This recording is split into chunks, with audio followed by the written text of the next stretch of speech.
Hello everyone, આજે મારી સાથે છે જામનગરના માત્ર 5 વર્ષના મંત્ર પટેલ. હવે જેવું નામ એવું જ કામ. એમણે માત્ર 3 મિનિટમાં શિવ તાંડવ સ્તોત્ર બોલીને ઇન્ડિયા બુક ઓફ રેકોર્ડમાં એમનું નામ નોંધાવ્યું છે. ચાલો આજે એમની સાથે વાતચીત કરીએ. હાય મંત્ર.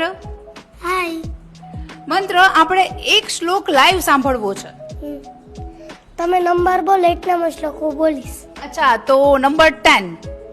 અખર્વ સર્વ મંગલાક લાકતમ મંજરી સપ્રવાહ માતુતિ વિજિંબડા પ્રતુવ્રતા સ્મરાંતકમ પુરાંતકમ ભવાંતકમ મખાંતકમ ગજાંતકાંતકાંતકમ તમંતકાંતકમ ભજે. શું વાત છે!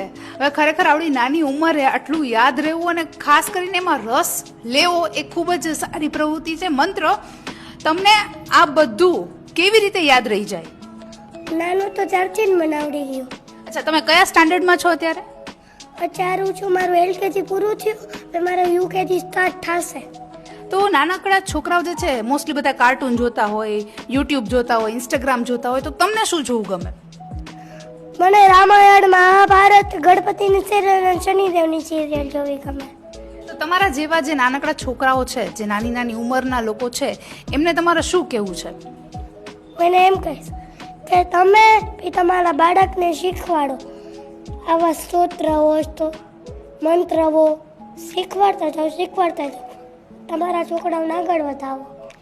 શું વાત છે! અને ખરેખર એમના પેરેન્ટ્સ પાસેથી મને જાણવા મળ્યું કે મંત્ર 5 વર્ષનો છે ને અત્યાર સુધીમાં 5 એમના જે જન્મદિવસ છે, એમના બર્થડે છે, એમણે કથાઓ કરીને સેલિબ્રેટ કર્યા છે. તો ખરેખર આપના બાળકમાં પણ જો આ સંસ્કૃતિ, આ કલ્ચરનો ઉછેર કરવામાં આવે તો ભારત દેશનું ભવિષ્ય ચોક્કસથી ઉજળું બને. થેન્ક યુ સો મચ મંત્ર.